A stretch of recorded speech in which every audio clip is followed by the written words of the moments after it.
বাংলাদেশে আবার নতুন করে ফ্যাসিবাদ ফিরিয়ে আনবার পায়তারা চালানো হচ্ছে।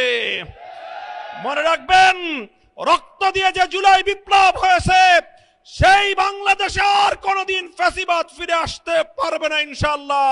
প্রকাশ্য নাটক সাজিয়ে সন্ধ্যার পর থেকে সূক্ষ্ম ইঞ্জিনিয়ারিং এর মাধ্যমে টার্গেটকৃত ব্যক্তিদেরকে জাতীয় সংসদে যাওয়ার পথে প্রতিবন্ধকতা সৃষ্টি করা হয়েছে। 12ই ফেব্রুয়ারি মানুষের ব্যালটের অধিকারের সাথে নির্মম তামাশা করা হয়েছে। তর্কিত একটি নির্বাচনের পরবর্তী আজকের এই 11 দলীয় প্রতিবাদ সমাবেশে উপস্থিত সংগ্রামী সভাপতি, সংগ্রামী সমাবেশ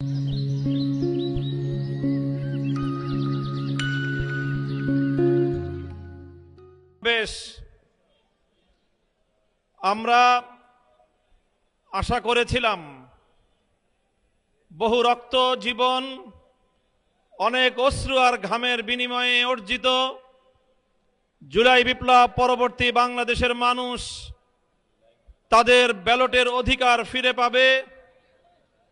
কিন্তু দুর্ভাগ্যজনকভাবে 12ই ফেব্রুয়ারি মানুষের ব্যালটের অধিকারের সাথে নির্মম তামাশা করা হয়েছে।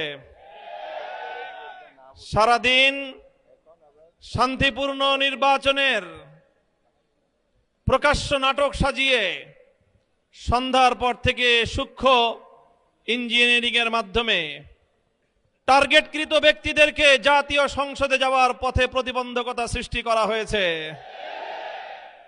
ডিপ স্টেটের এজেন্ডা বাস্তবায়ন করতে বাংলাদেশের জনগণের অর্থে লালিত প্রশাসন ব্যবহৃত হয়েছে। সিসি, আপনাকে বলতে চাই, আপনার পূর্ববর্তী সিসির পরিণাম থেকে আপনি শিক্ষা গ্রহণ করুন।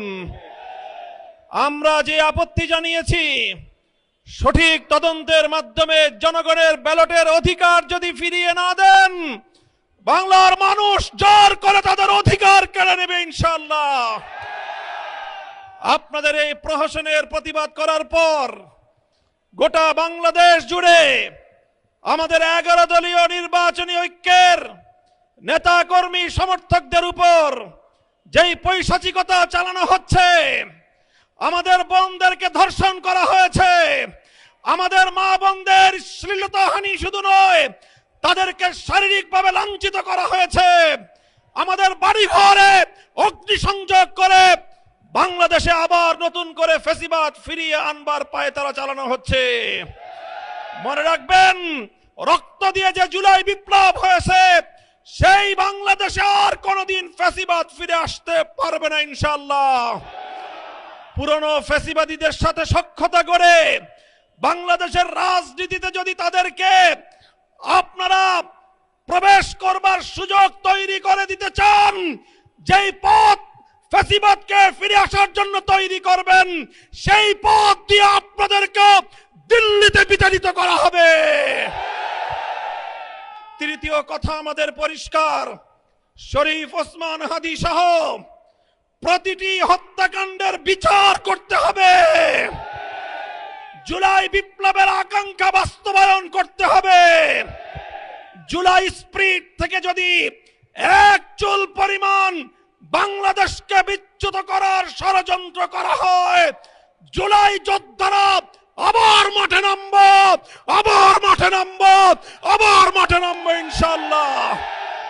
সকলকে ঐক্য এবং সংহত মজবুত করার, আগামী দিনে দেশের মানুষের ভাত এবং ভোটের ন্যায্য অধিকার বাস্তবায়নের লক্ষ্যে চলমান এই সংগ্রামকে মজবুত এবং সংহত রাখার উদাত্ত আহ্বান জানাই। নাসরুম মিনাল্লাহি ওয়া ফাতহুন করিব।